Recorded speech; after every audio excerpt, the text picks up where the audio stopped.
inequalities, gender inequalities. Life expectancy is considerably lower among countries with extremely high rates of poverty. There's unemployment issues, quality of healthcare, and so on. So there's a number of issues that are infused in poverty. This is a pretty somber portrait. There's a lot of problems, concerns in the world, but we can address them. And I want to transition now to potential solidarity and other things that are happening on the world that are much more enlightening and favorable. So what can we do? What do we do? I think we can also look at the world as a place of solidarity. There's a lot of movement towards social justice. There's social movements, scientific discovery, political mobilization, cultural innovation, community participation. There's teaching and learning that really can be transformative in many regards. There's a lot of organizations and associations that are connected. And there's also the power of culture and love. Really, we can love one another instead of hating. Sports, arts, literature, music, humility, partnerships, and of course, friendship and solidarity. We can see that solidarity can take place at many levels. Of course, there is a billionaire class that is kind of functioning in another world, literally in another stratosphere. But there are also many other movements around the world that people get involved in as part of a process. And even if we don't see the immediate change, we can see that there is an impetus to strive to function with other people. And the photo in the middle is of the young boy who is assisted by a teacher to help him learn the violin. He gave them the violin, and I believe it's in Venezuela. And when he died, they're playing at his funeral. He was, of course, quite moved. This is a Senegalese football player who earns a large salary, and he was spotted walking with his iPhone that had a cracked lens. You know, we all have these things, and but he said, why would I want 10 Ferraris, 20 diamond watches, 2 jet planes? I starved, I worked in the fields, played barefoot. I didn't go to school. Now I can help people. I prefer to build schools, give people, poor people food or clothing. I've built schools and a stadium, provide clothes, shoes, food for people in extreme poverty. In addition, I give 70 euros per month to all people from a very poor Senegalese region in order to contribute to their family income. I do not need to display luxury cars, luxury homes, trips, planes. I prefer that my people receive some of what life has given me. This is one person, but this is interesting because often we look at how many hundreds of millions of dollars that one athlete or one movie star can ingratiate. Here's another person, Pia Klemp, who is a German ship captain, and she rescued migrants in the Mediterranean. She refused a medal from the mayor of Paris. She said, "I am not a humanitarian. I'm there to aid. I stand in solidarity. We do not need medals. We do not need authorities deciding about who is a hero, who is illegal. In fact, they are in no position to make this call because we are all equal. What we need are freedom and rights. It is time we call out hypocrite honoring and fill the void with social justice. It is time we cast all medals into spearheads of revolution, documents and housing for all, freedom of movement and residence." These are individual people who take a stand. Here's another example of solidarity. Cuba has been helping many countries around the world for decades, building schools of medicine, sending medical missions, having people from around the world come to study for free medicine in Cuba, then returning to their country to help people who in need. This is a group on the right of people from the United States who went to Cuba to study for free. And the only obligation that Cuba requires is that they assist people in communities of need in their countries. And they have people from all over the world, Central America, Africa, Asia, that go there. On the left is just a United Nations vote in relation to ending the US blockade embargo against Cuba. And of course, every year, almost every country denounces the blockade, but the United States and usually one country other countries support it. The question is, if it's an illegal blockade, why is it not removed? And this exemplifies some of the international politics of so-called normative democracy. There's a lot of social movements that have impacted the world. And of course, social media has assisted more recently with Me Too, anti-racism movements, anti-poverty movements, the Arab Spring. But over generations, we can see that these movements have mobilized support, thinking, and change. And being part of them is an important element to trying to reconstruct, reimagine, because they do not, their rights are not necessarily accrued just through normal normative democratic thinking. A lot of people found organizations, development groups, organizations in civil society. And I don't want to connect volunteerism to this, but sometimes volunteerism can be very healthy and very beneficial. But we can also see that often philanthropy can be used as a way to ensure further power concentration. But there are many important philanthropic and non-governmental organizations that are doing tremendous work. We may not see it all the time in the media, but these are unbelievably important groups. Also, schools can be enormously significant in the lives of people.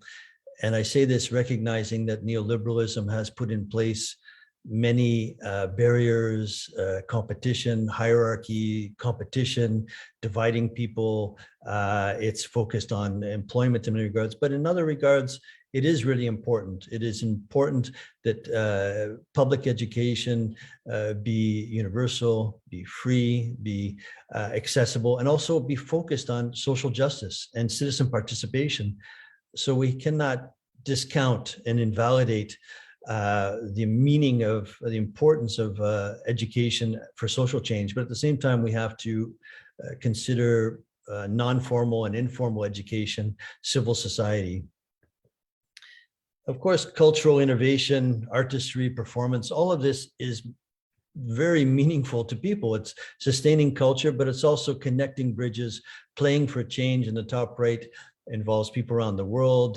There's also Banksy on the bottom left. There's many other movements, arts, and all of this helps us seek meaning in life and also to build peace amongst us in our societies. And we can see that political change happens at many different levels, internationally, nationally, locally. But as Noam Chomsky says in The Center, that as long as the general population is passive, apathetic, diverted to consumerism or hatred of the vulnerable, then the powerful can do as they please, and those who survive will be left to contemplate the outcome. So we have to function. We have to take positions. We have to end neutrality, which reinforces the wealthy. Not saying taking up arms, but taking up a consciousness and a stand on solidarity. We can also see scientific discovery can enhance us all. One of the issues with the pandemic and the creation of vaccines is the distribution and the profit motive. But on the one hand, it is remarkable that there are vaccines, but these have to be disseminated to the whole world. Otherwise, we'll be in an endless cycle of facing this. There's also a lot of partnerships, collaborations based on inclusion, social justice. We can connect with one another academically, socially, culturally, politically, across boundaries. And I think we need to. And the pandemic has shown that we can connect with one another across all of these different language and cultural, political borders outside of the formal political context. And of course, love, friendship, and kindness, these are fundamental to functioning with the environment, with species, with people of all sorts and kinds. On the bottom right are two penguins, and in Australia, these penguins, they stay together for an entire life. It is something if you're ever able to read up on that or see it. So the context of solidarity, it involves many things. I'm going to play a short clip here from Playing for Change, which is an organization that puts together music around the world.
And I recommend, if you're able to go to the Playing for Change YouTube page, they have many wonderful collaborations. So there's a lot of potential for solidarity around the world, a lot of potential for connections, and solidarity, social solidarity is really, I think, the only way for us to connect, to move beyond war, to seek peace.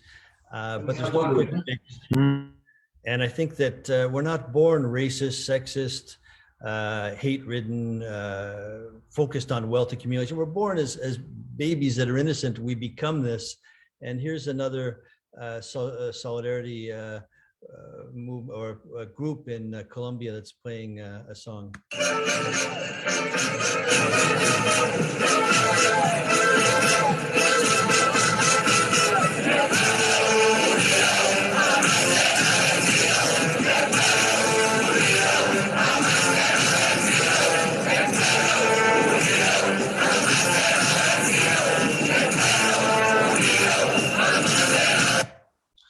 So we can see there's a lot of different solidarity dimensions around the world. And so how we see the world depends on us and what we want to see or do or change, and what we can see, do or change, or what we are able to see, do or change. And Arundhati Roy talks about the virus and how it's really up to us if we want to change, but we don't want to go back to the normal, which was imbued in social inequalities. And so we arrive at the pandemic. And here's a quote that I found interesting from an Indian doctor that was posted. I saw it on Facebook. I think it was on Twitter. Social distancing is a privilege. It means you live in a house large enough to practice it. Hand washing is a privilege too. It means you have access to running water. Hand sanitizers are a privilege. It means you have money to buy them. Lockdowns are a privilege. It means you can afford to be at home. A disease spread by the rich as they flew around the globe will now kill millions of the poor. And we're not sure how many millions because we haven't fully documented, but I think there's two central dimensions and many more, but one is the management of a problem. And the problem is not just public health, it's a political problem, social justice problem, political decision-making, economics, sociocultural dimensions that involve citizen participation, teaching, education, and scientific discovery. And then the other is the real life consequences, unnecessary death, awkward communications, recalcitrant behavior, senseless resistance, and deeply rooted social inequalities, and a question of who gets treated, infected, and so on. We can see that the pandemic in 1919 was really catastrophic. And the only way out of the pandemic, this one, is some sort of global initiative, effort, communication, solidarity. And the fact that we continue with militarization and other social injustice is an impediment. But there are many important movements as well to demonstrate that people do want to function together in something that's more humane. And we can see that the virus intersects with public health, politics, economics, social cultural practices. It's not just about the vaccination, it's about human kindness and decency. But we see that the pharmaceutical companies, the stock market, funding of economic initiatives related to self-aggrandizement of profit sectors is a problem here as well. Do we get masks? Who gets vaccinated? I think in many regards, there's a lot of unnecessary deaths. There's a comorbidity where people are vulnerable because of heart conditions, cancer, and then they contract COVID at the hospital, outside the hospital, in the community, and then that leads to a precipitous death. And there's claims that there's 5 million who have lost their lives now, but we don't really know. I think a lot of data are not available, have not been fully communicated, are underplayed. And we can see that the people who have died have been disproportionately more vulnerable. And we can see the social inequalities in how the pandemic is playing out. Here's Angelique Kidjo in relation to UNESCO, because there's a lot of great initiatives as well to kind of work with people around the world. Welcome, friends. I'm UNICEF Goodwill Ambassador Angelique Kidjo, and tonight we are going around the world for UNICEF One Star. It's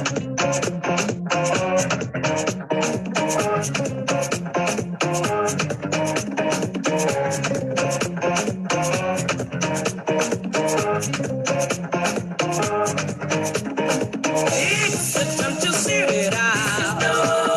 Stay at home and wait it out. This is what we gotta do, mama. This is what we gotta do, papa. We need to keep our hands clean.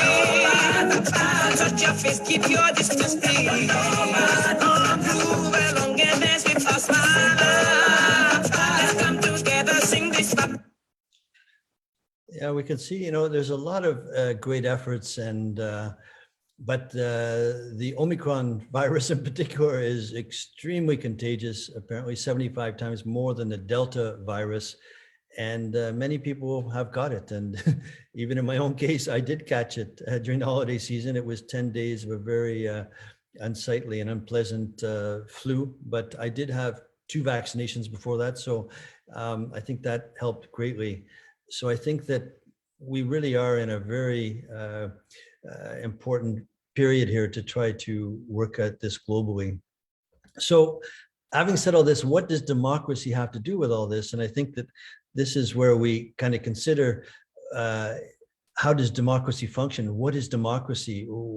Should democracy be so imbued with militarization, injustice, inequalities, avarice, and so on, environmental catastrophe? Or is this the normative democracy system that we've developed? Is this what is going to help us move forward? The question of democracy is really important. In many regards, we consider we live in a democracy without really problematizing it. And there are many indices, The Economist and others, that look at various functions, elections, political activity, media, and inequality. But there are very few that kind of develop a framework of all of the various dimensions that we might consider in democracy. The US model of having essentially 2 political parties that fight over an election that then determines the fate of the country, it's increasingly not gathering the support of people in voting in particular, but in relation to solving problems. And I think this is why social movements are so pivotal at this time. So we can think about democracy in many regards, and I'm going to cover a few of these issues. Do political leaders make a difference? What about insurrectional democracy or Pandora democracy, Panama democracy? And are we better than this in the point of elections? And how do we build these normative structures that might help us function more or less? So is democracy democratic, the normative democracy, when we see such chaos, hatred, violence within normative democracy? And we can see that there are many corporate capitalist interests that work to create a winning formula, a winning party. But these are really abstract and far away from the notion of building a democracy. Here are a few issues related to normative elections. One is the focus on winning. There's corruption, there's too much interest in fundraising, having people support you with money, how the money is used, to buy advertising, to influence people. The focus on winning, not so much building a democracy. To win, you have to discredit others. It's winner take all. When you win, you have the reins of power, formal power. And also many people vote, those who vote, many people don't vote for the lesser evil. There's a lot of problems with this. Also, elections are considered an endpoint, not a process. There's hyper polling and marketing. There's the efforts to destroy the other, to diminish the other. There's limited representation in relation to women, ethnic, racial minorities, Aboriginal peoples, all sorts of socioeconomic classes. For example, up until now in North America, if you're a white man who's wealthy from the upper class, you're much more likely to kind of be in the political structures than other people, although we're in a very diverse society. There's efforts to restrain voting. And the people who don't vote, who often a significant group, 30, 40%, 40, 45% in Canada, United States, they are often not considered in policymaking and the campaigning because the idea is to win, not to kind of build out. And also democracy, normative democracy is often not very democratic because there's too much emphasis on war and defense and we don't know what's happening. It's not full disclosure. There's often explicit and implicit support for dictatorships. The normative media coverage is very limited, as Noam Chomsky and others have pointed out. Education for democracy is not a priority. Do we build democracy in and through education? There are many good efforts and many good people, but essentially it's not a thrust of the education sector. Capitalism is considered non-negotiable, which is a problem to build a democracy. And also there's a great potential for xenophobia, as we can see in the January 6th insurrection in the United States. Are we really better than this? And this could be called Pygmalion democracy, where we say we're better than this. And President Obama said this often, and all the US presidents and others, this isn't who we are after each school shooting. Well, sadly, this is what we are. But by projecting that we're not this, and then launching this image across the world militarily, it's led to really nefarious situations where we've made many societies beholden to economic subjugation and political subjugation. This is something I saw, a meme here. If a monkey hoarded more bananas than it could eat, while most of the other monkeys starved, scientists would study that monkey to figure out what the heck was wrong with it.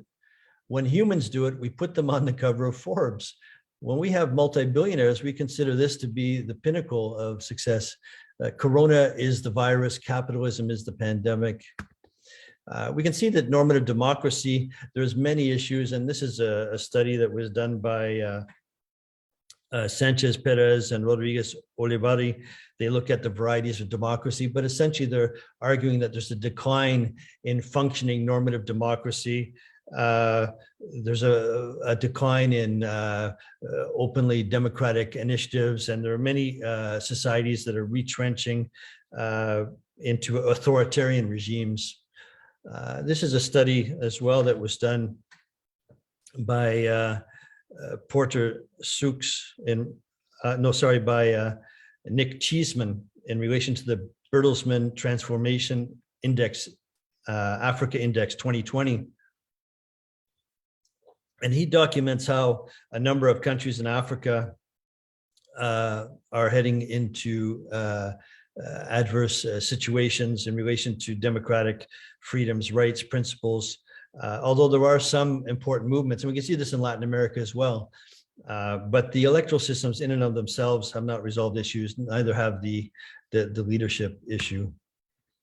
I'm not arguing against good leadership. This is what some of the findings have been. Also, here's another study in relation to how some societies are moving to more autocratic regimes in relation to the judiciary, policy making, and human and freedom rights.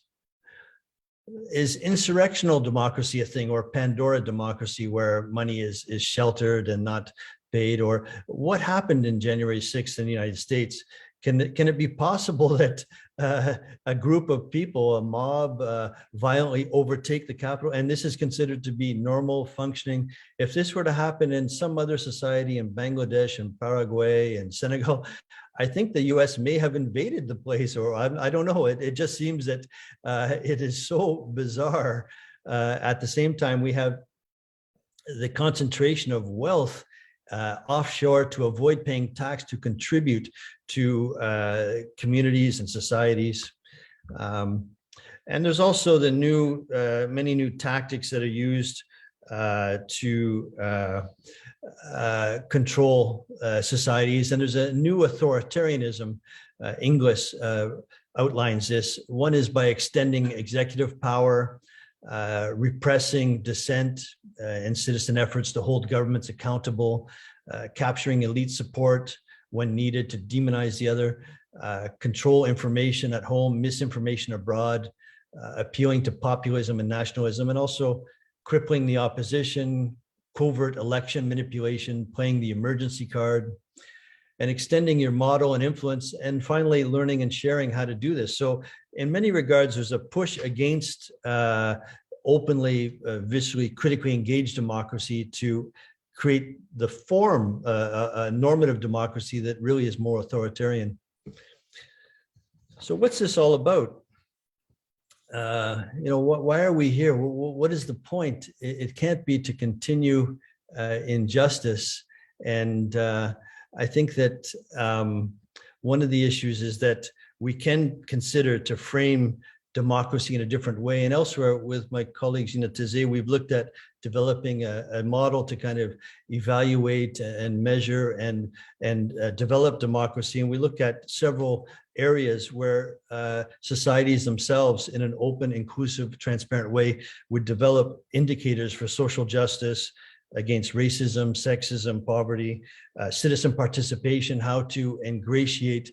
And this would be done in a more engaged way with a range of actors across society, not coming from one government political party whose interest is in sustaining that political party.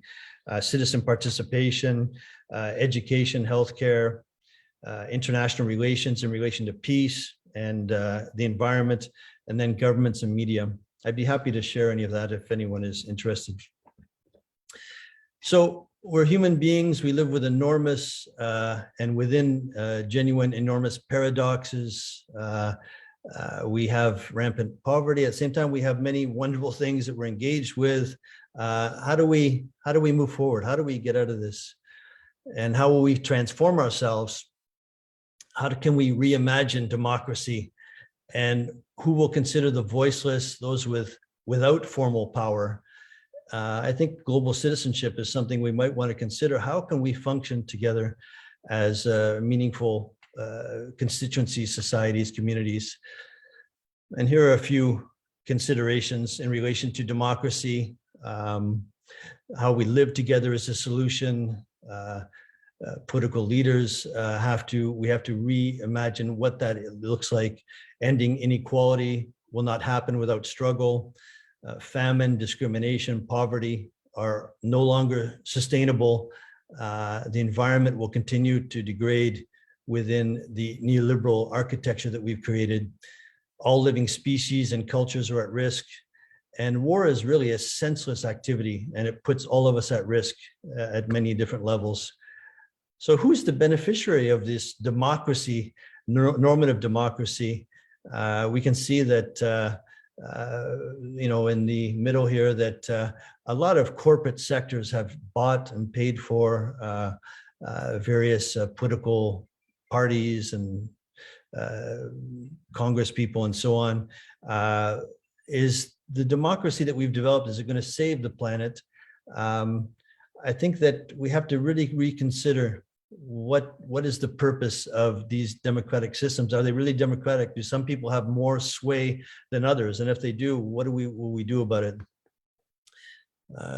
Here's Chris Hodges talks about capitalism not being responsive to healthcare. And then the Black Agenda report talks about the glorification of Nazism, which was denounced really by all countries except the United States and one other in a UN vote. And this is the democracy model that I just briefly referred to. And I think we want to consider, rather than giving the power to a political party who has a political interest in sustaining their political legitimacy, really making our systems more democratic, more inclusive, and more engaged. Here are a few ideas to reimagine democracy. These are just ideas that I have, and that some that emanate from the literature, but media portal platforms, accessible, free, and engaged. How do we look at this? And we've got open access through social media, but there are a lot of foibles we can see with Facebook and various ads and algorithms and surveillance. We can think about community gardens, parks, accessible, free, and engaged. Sounds simple, but these are spaces that move away from kind of urban kind of concentration of concrete and economic activity. Accountability circles. We can consider how to make governments and societies more openly transparent. Dialogue groups, participatory budgeting, where societies decides how budgets will be distributed and developed. Cooperatives, rethinking elections, developing transformative education. No one graduates until we all graduate, making this a collective project, raising minimum wage, imposing maximum wage, community housing for everyone, coalition building across boundaries, citizen projects aimed at countering hegemony. And lastly, casino capitalism has to be taxed. That's a word from Henry Giroux, who put that together. And social inequalities should form the basis of political decisions. The environment should be a cornerstone to all of our decision-making. We need to redefine democracy in a visceral way throughout our societies. Defense departments could be replaced by peace departments. And we need to consider real reconciliation with Indigenous peoples. So to wrap up, here we have Arundhati Roy, who talks about the need to address this corporate invasion into everything we do. Bell Hooks as well, that we can reimagine our life and cultural hegemony. Paulo Freire says education does not change the world, education changes people, people change the world. And I firmly believe, I think that we can learn, change, love, and we can be more in solidarity, especially at a time when the pandemic has flashed across the world. So no one has the last word, no one institution, no one government. What are your thoughts? What are you thinking? How will we change the world? How will we become real democracies, if there is a democracy? How do we build a democracy? And Paulo Freire says, love is an act of courage, not of fear. Love is commitment to others, an act of bravery. Love cannot be sentimental. As an act of freedom, it must not serve as a pretext for manipulation. It must generate other acts of freedom. Otherwise, it is not love. Don't be afraid to engage. Many thanks to everyone. Thank you for participating in the presentation.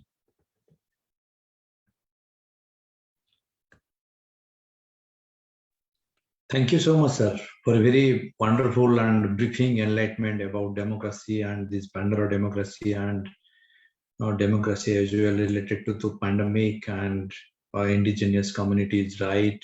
Fantastic narrations through the new media and new cultural ethos related to the mainstreaming and what happened around the global democracy and capitalism approach related to all the interesting elements. Now, without wasting maximum time, I would like to invite Dr. Neena Das for a quick comment, please. Dr. Neena Das. Sir, esteemed director, sir, thank you very much for inviting me and other resource persons, professors present here. Most important esteemed professor are Kar from Department of Education, University of Quebec, Canada. It is really one of the most wonderful session I have attended so far. So thank you very much for giving a comprehensive view of what is that called democracy and how that can be achieved by solidarity. Your presentation is really, sir, it guided us how to prepare presentation. Actually guided me a lot. I'll prepare such type of presentations for my class. Myself, Dr. Inadas, I am assistant professor from Gangadhar Mehra University. But the way you presented everything and presented everything about the social movements, about civil society, about schools, about learning, about inclusion, about your scientific discovery, collaboration, everything we learned a lot. So thank you, sir, for enlightening all of us. Thank you very much. Thank you, director, sir. Thank you, Dr. Ninadas. And sir, this is the time to do a little bit question answer session. After me, I would like to invite Professor Lakshmikant Mishra, the senior most professor of Ravenshaw University as well, to briefing to all of us the interaction.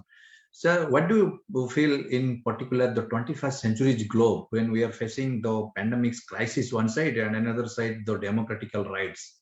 How do you feel the new democracy, quote unquote, in terms of the capitalistic approach related to the pandemic or related to the healthcare system of the entire global phenomena?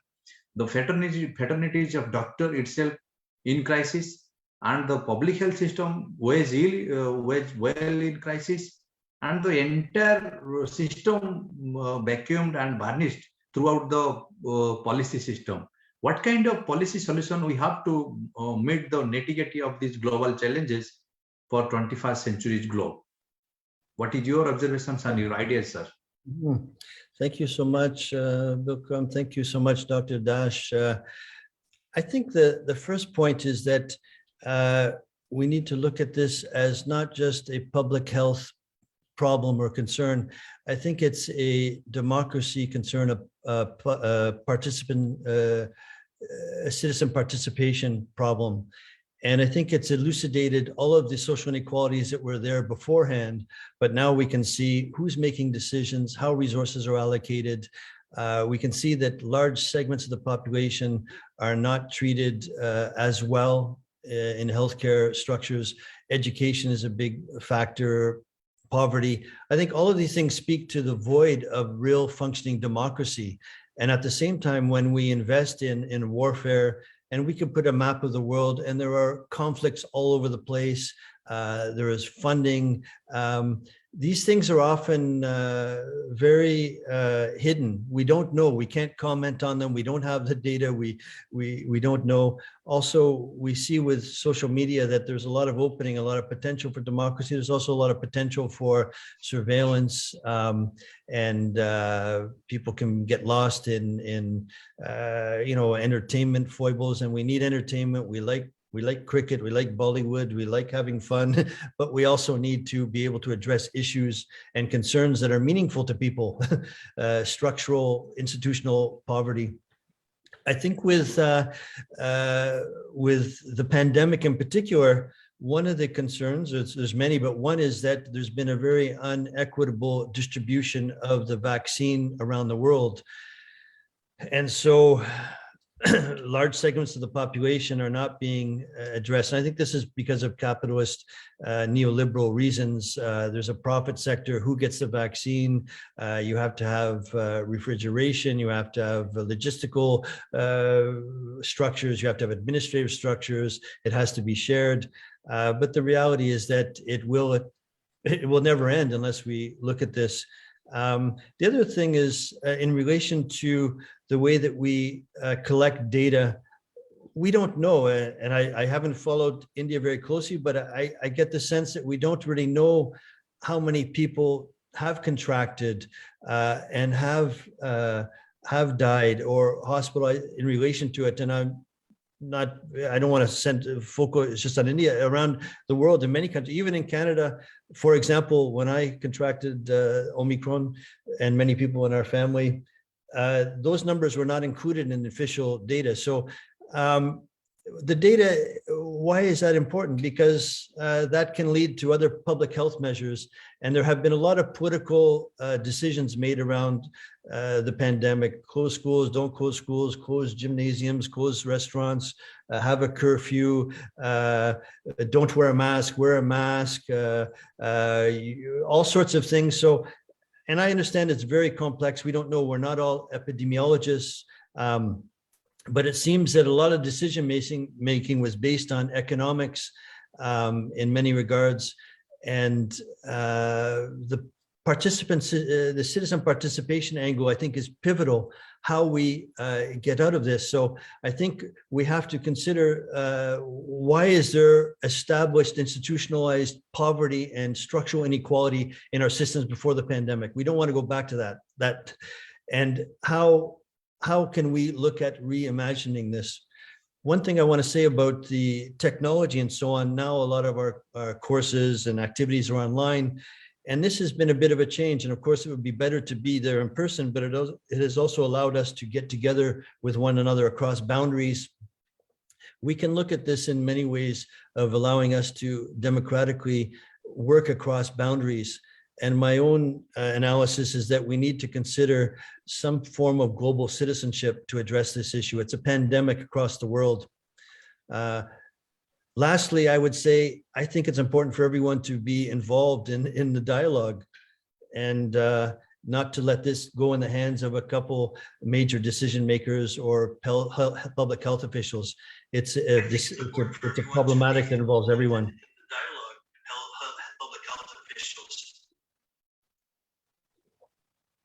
Thank you, sir. Thank you so much. When we are talking about the institutionalization to everything, I feel so the institutions almost finished everywhere. In terms of democratical countries, almost the most influential democratical country like USA and India and many other countries are still fight to surviving.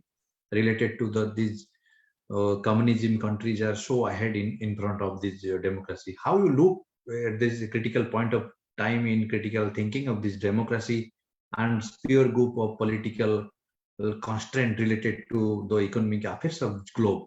Sir, everybody talking about the globe. Nobody care about planet. We are in a time of this pandemic world. What happened in Neptune? What happened in Pluto? What happened in these all universal elementary aspects of this important critical analysis of this universal aspect, and in terms of these planets perspective, the question is very holistic and very scientific. What is your light on it, sir? Thank you for that, but I think it's beyond my capacity. I honestly can admit I haven't thought too much about other planets, and I'm so obsessed about the species and the cultures and the interactions of human beings, and maybe it's very selfish of me to not. I am concerned about billionaires flying into space in a touristic, carnivalesque, jovial maneuver. I think it desecrates all of the poor people around the world who are fighting to purchase a product from Amazon or go to Walmart. Or I'm concerned about, as I mentioned, the species, the environment, the kindness and the empathy. There is such potential for human empathy and kindness and love. And I think I'm not saying that in a Pollyannish, sugar-coated way, but I think education has to be more grounded in social justice and solidarity. This is transformative education. So I think linking together democracy, global citizenship, and transformative education. Your question is a good one. I don't have a lot to offer on it at this time. It's okay. It's okay. No problem, sir. I know it's a little bit very tricky kind of question.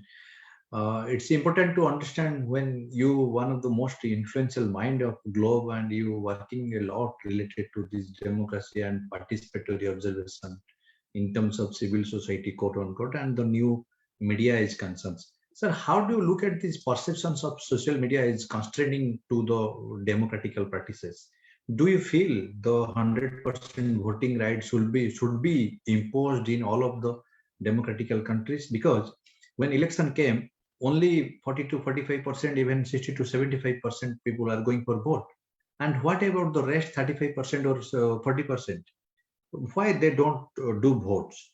And in terms of democratical rights, we talked about the democratical right. They don't have any democratical right when they don't go for vote. What is your observations? And you wrote a fantastic book on it, sir.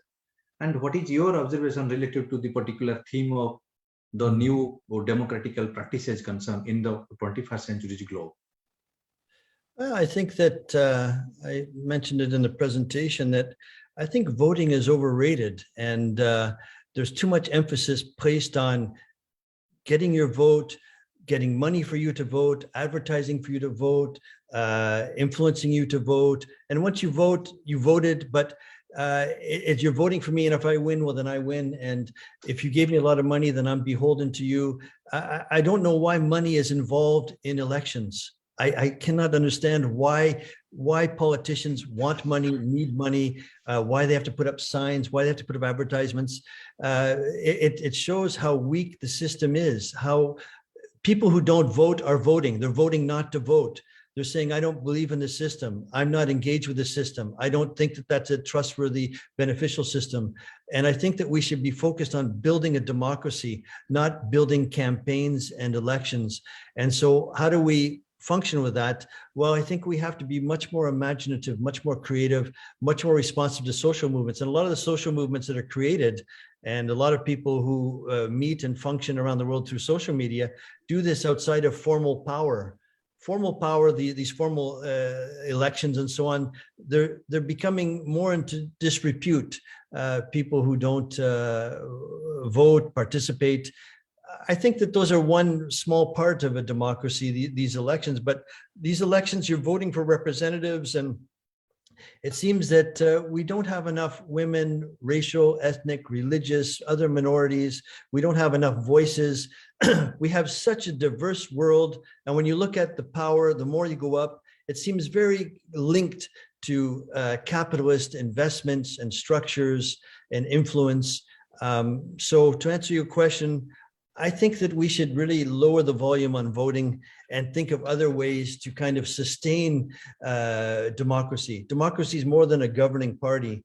India is so diverse, so many people and groups and languages and cultures and territories. And I'm not saying that it's not possible to create something that brings people together, but I think there has to be more harmonious, organic organization and participation in relation to what democracy should be. And part of it is through education. I think education has to be really democratic. If we don't have a democratic education system, it's difficult to have a democratic society. Okay, thank you, sir. Thank you so much. Sir, when you talked about democracy and education, I have a very small theory that is called nanochemistry.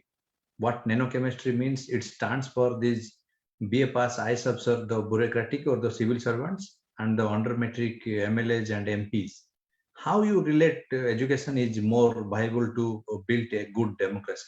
Because always educated people keep distancing from the democratical practices to involve himself into particular elections. How do you feel the democracy is always related with education? Yeah, we're in a real quandary. On the one hand, formal power structures, elections, political parties, institutions, judicial systems, administrative systems, bureaucratic systems, they're important and they have a lot of formal power. I think we have to think about diffuse power structures, like Foucault spoke about this, and we have civil society, we have solidarity movements. For example, when we travel anywhere around the world, we meet a lot of people doing very interesting work and we think, oh, I didn't really know about that. I didn't see that in the media. Our government doesn't talk about that. I think we have to go beyond the formal power structures and think about democracy at many different levels: civil society, non-formal, informal organizations and others, education. It's very interesting to me that when we have political campaigns, there's usually very little input from the educational sectors. It's almost considered that the political decision making, well, we'll cut funding or we'll increase standards, but actual what education should mean, transformative education. I think we have to be much more democratic in all of our processes, practices, programs. Arundhati Roy spoke about it. I don't think we can wait for the political structures to adhere to the needs of the people. For example, misogyny, feminicide, violence towards women. How are we going to end this? We have to really engage all men. We have to focus on what we can do, what we should do, what types of changes we can bring about culturally, legally, educationally, in societies. These problems should not exist in a democracy. Itinerance, homelessness should not exist in a democracy. Racism, warfare, they should not exist in a democracy. So I think we have to really reimagine what democracy should be. We have to be much more rigorous and inclusive in how we define it. Thank you, sir. Thank you so much. Sir, rightly pointed out by C. Viswanathan, the great political scientist, even Pratap Bhanu Mehta. You rightly took the name of this Arun Rai. And maximum numbers of activists, they always talking about the alternative development model in terms of the political participation and the political democratical institutional crisis as well. Sir, how do you relate this new democracy is concerned in terms of always democracy driven by these corporate people and democracy, quote unquote, when Pratap Bhanu Mehta always quote, it's not democracy, is always democracy. And when in terms of these ideas always plundering to my mind, the civil society, media and market, the monopoly nexus between all these three, always driven by these marketing forces in terms of the capitalistic forces. How do you look into the parliament affairs of these arenas as concerned, sir?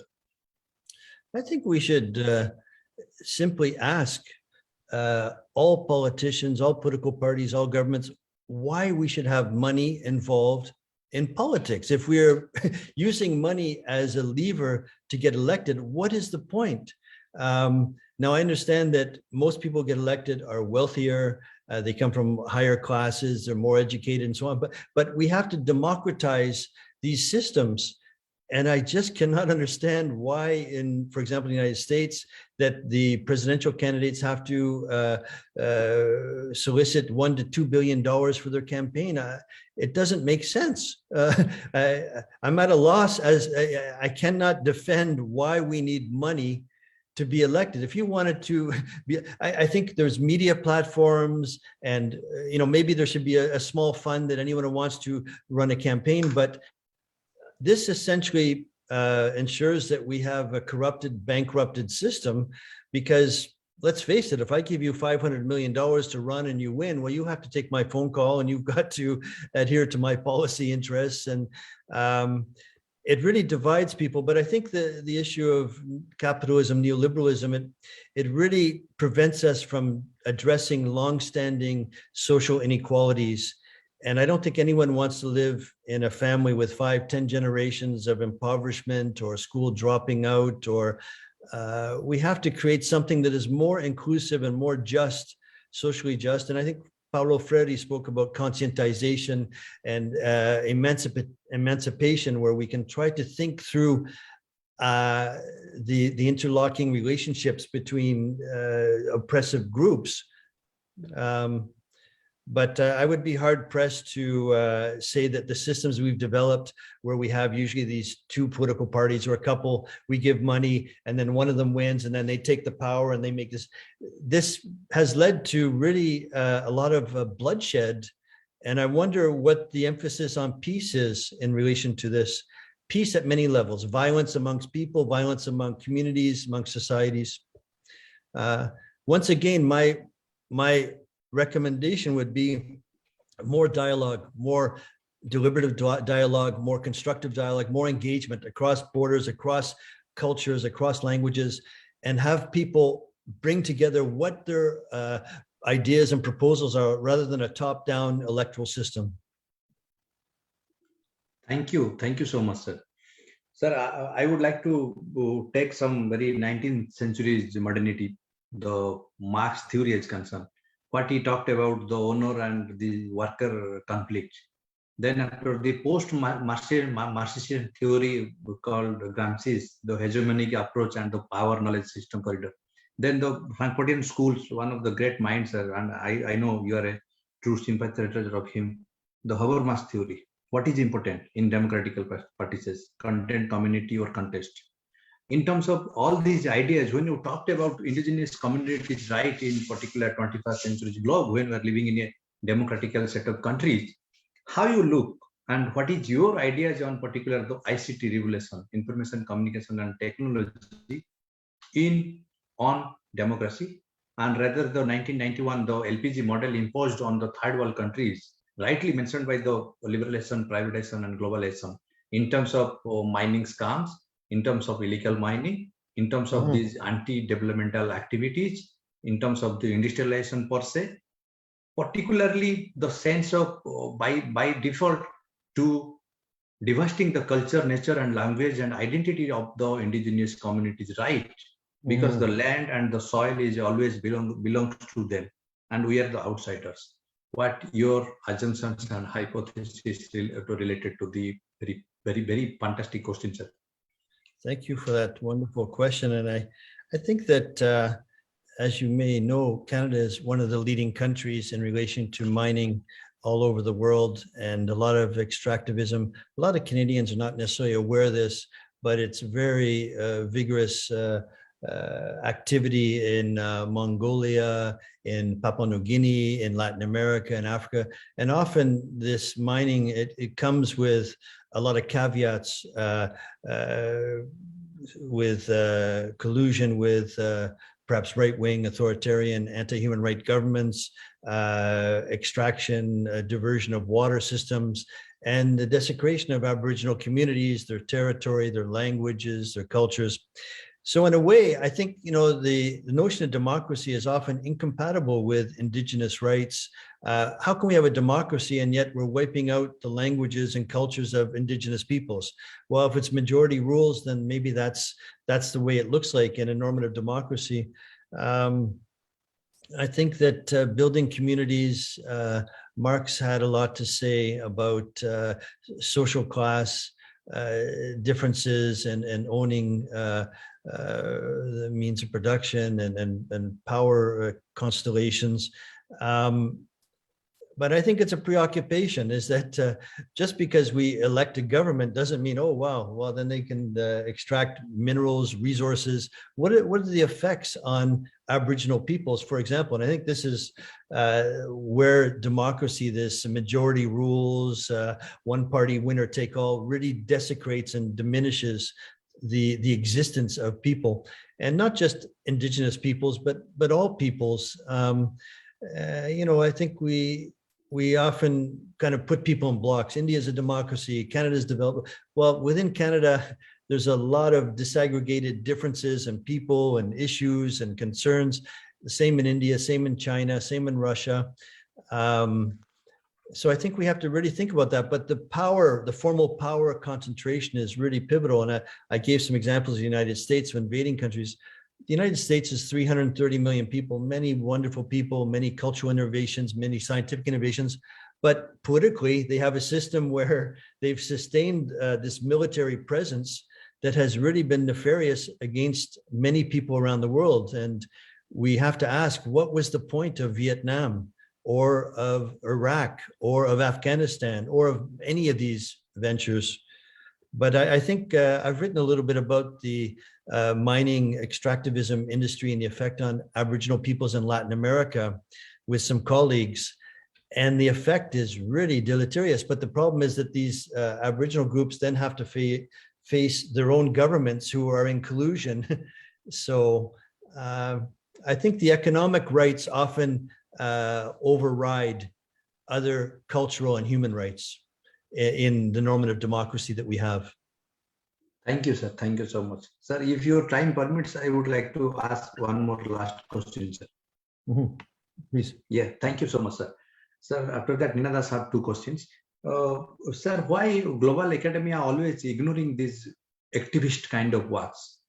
If you suddenly believe the ideas of Foucault, he always said the specific intellectuals are very vibrant than the so-called quote-unquote intellectuals. And the public intellectuals' work is more vibrant in terms of the democratical practices or democratical struggles is concerned. How you look at the critical point of time in terms of the global academia, ignoring this activist voice in terms of the participatory observation or this focus group discussion, or the ground realities, what they fight for, what actually they mean for, what they become the voice of the real struggling voice, and how they looked at the important aspect of the democracy. Mm-hmm.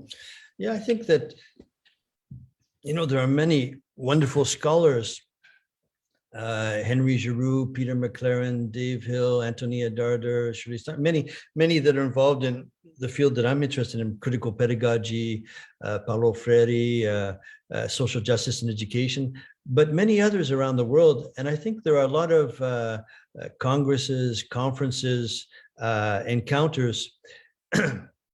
The reality is that with normative democracy, there is little space, little light offered for this sector. This sector is really important, I think, for mobilizing support, working with social justice, social society groups.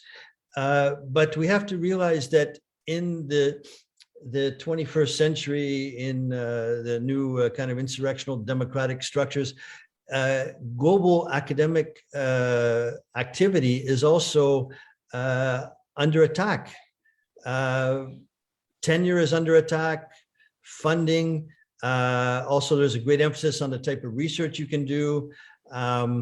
It's very hard to, for example, in Canada, there are different funding agencies, but often, depending on how you want to do your research, it's evaluated. It may or may not be funded. So on the one hand, there are some openings, and I think social media has offered some openings to connect. That's how we connected. It's not perfect, but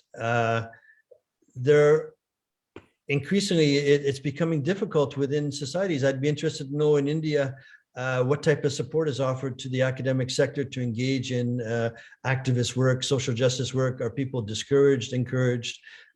We can see as well, for example, Myanmar. Very difficult to critique Myanmar for two reasons. One, it's not really on the radar, and two, there isn't a lot of support to do so, and you also to get involved in the country. I find it interesting, for example, that now there's a movement. The United States has said, okay, China, the Uyghurs, human rights. We're now in 2021, we're taking a stand. But for the last 25 years, the United States was doing everything humanly possible to recruit Chinese students who would come and pay exorbitant tuition fees. Why were they not critiquing the Uyghurs and human rights then? It seems to me that there's all these contradictions and paradoxes, but as you know, people do write, they do publish, they do work in collaboration around the world. But for example, the UNESCO chairs, there's roughly 700 around the world, and we know some of them, and they're doing wonderful, excellent work, but the work isn't necessarily diffused widely. But I think that the academic world has become neoliberalized as well. When you look at education departments or other departments, the types of programs that are funded, the types of courses, all of these things together make it difficult to really contest, normative democracy. But I think that the mainstream media as well supports the normative democratic model, and that's still very important. Although people don't read newspapers, they read online.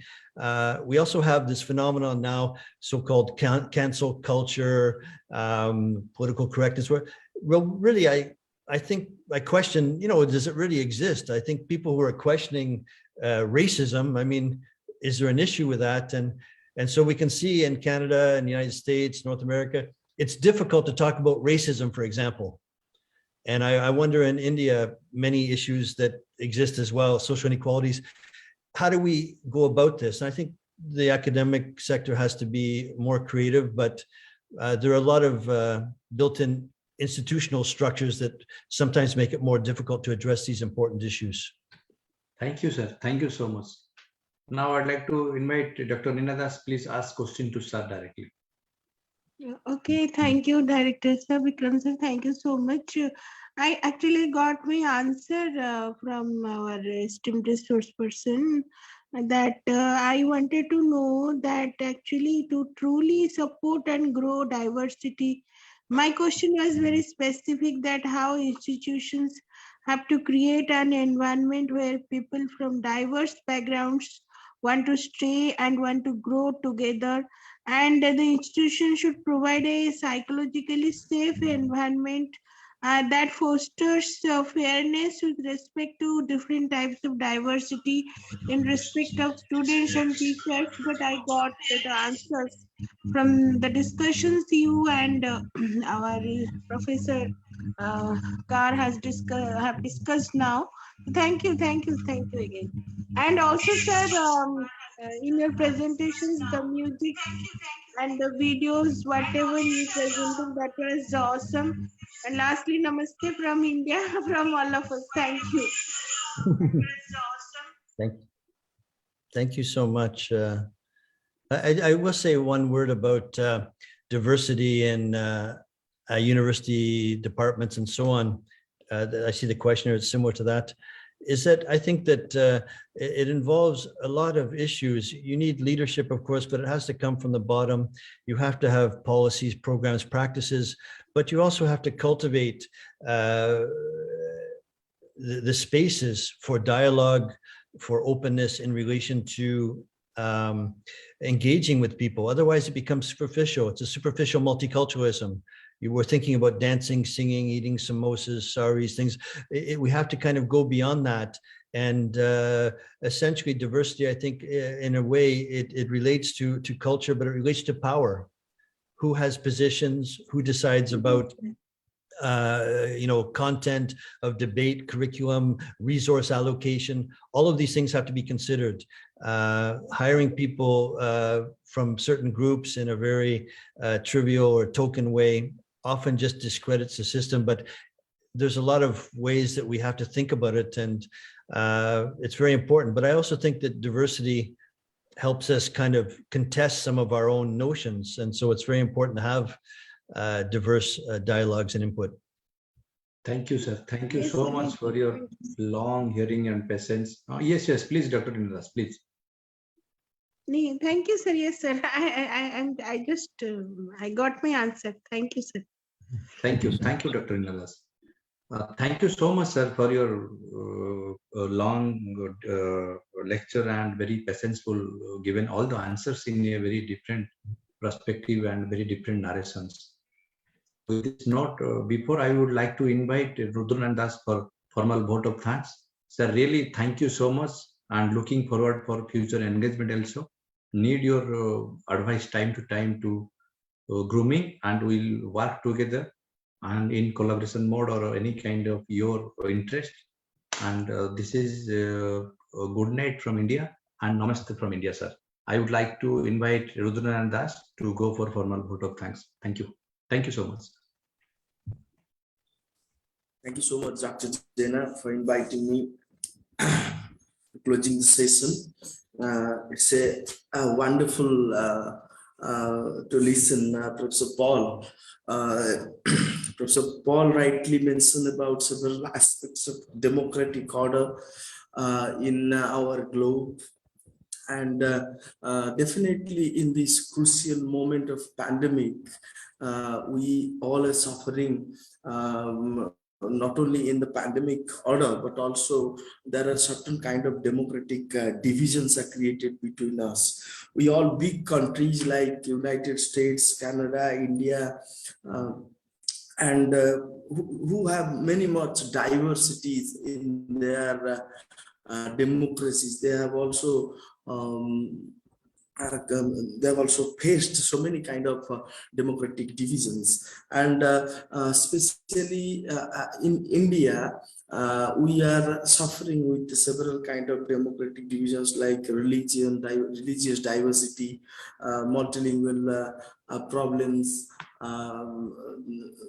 gender issues, and linguistic problems, system, class system, and we have several problems. And also in previous conversation, Dr. Jena is also talked about tribal development in India. Sir, what kind of democracy that we are living in this earth, with which democracy doesn't provide the similar rights to the indigenous peoples, and they are fighting for their rights, and the government and all these kind of capitalistic organizations are destroying their forest and land and everything whatever they have. And in this arena, we have to be think about to protect their identity first, because they are because of them we are here, because without the civilization we cannot be make all these kind of democracies, because whenever we're talking about the civilization, bring it up in Greece and Rome, and whenever in Mesopotamia or Indus Valley, every because they are the first creator of the democracies, and in the modern days we are just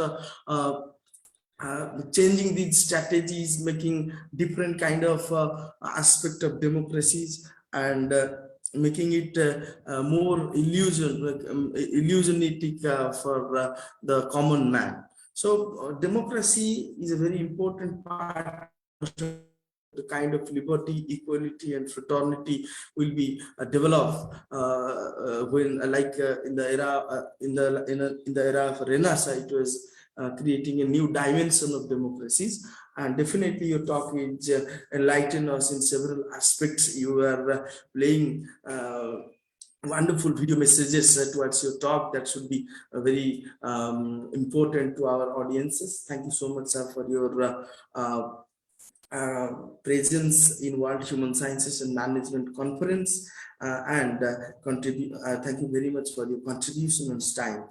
I have to acknowledge the institutional contribution here, in particular the Indian Institute of Management Sambalpur, Central University of Odisha, Ravenshaw University, and my special thanks to our patrons, Professor Sanjay Naik, Professor Sarat Palita, and Professor Mahadev Joyswal, and the convener, Professor Chandi Prasad Manda and Charudat Panigrahiji, for their support and guidance. Special mention to Dr. Vikram Kesari Jena, Director, Center for Adivasi Research and Development, and Dr. Nina Das for helping me to carry forward this session. I would like to thank the entire technical team of CARD and all the advisors, Professor Srinivas Ganesh, Dr. Nupur Patnaik, Dr. Shravan Bhatt, Dr. Shubham Das, Dr. Chinmay Sahu, Dr. Loknath Mishra, Dr. Samuel Lima, Dr. VC Das, Dr. Sudarshan Mishra, and everyone who had with us. Thank you for their support and help. Thank you so much. Thank you, sir.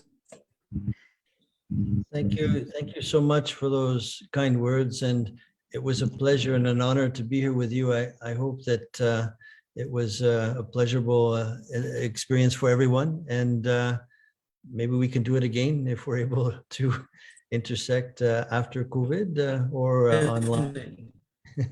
Thank you again, and Definitely. good luck. Good luck with your work and with everything. Sir, All the after best. new normal, Thank you must visit to India, sir, and we'll must visit to Niyamgiri. Definitely, the indigenous communities' rights protest, sir. No, I would love to be able to do so after the pandemic. We'll see what might be possible. Okay, okay, sir. But I Thank wish you so well much, with sir. your work, very important work, and thank you for the wonderful questions as well. Thank you, sir. Thank you so much, sir. Thank you so much. Namaste, sir. Okay, thank you so much. Have We'll a be good in day, sir. touch.